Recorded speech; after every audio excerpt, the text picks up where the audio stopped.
That is genuinely. Very thirsty boy. Yeah. Poor little thing. Oops, sorry. Oh, he's trying to lick my glove. I've never seen anything like it. I haven't either. We've seen plenty of them. Oh, look at you. Oh. Has anyone got any more? He's so thirsty.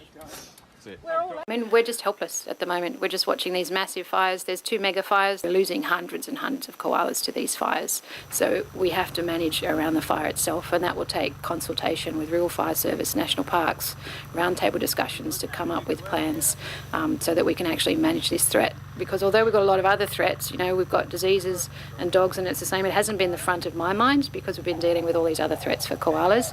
But when these fires come through at this scale, these other threats are minuscule in comparison to the impact it's having on a lot of these populations.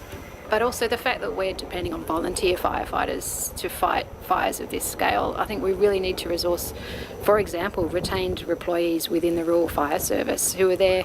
That comes back to the back, not just the back burning, but the prescribed burning. So we've got a shorter and shorter season where Rural Fire Service and parks can carry out prescribed burns to prevent fires of this scale.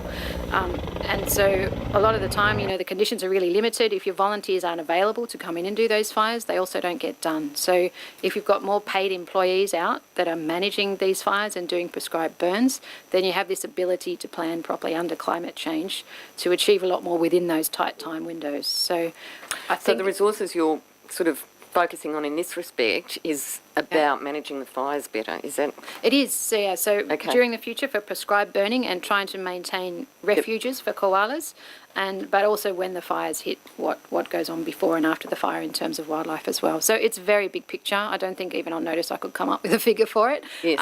But I would recommend that workshops or roundtable discussions with all the key stakeholders involved brought together, because I know that Rural Fire Service and parks, they're so stretched.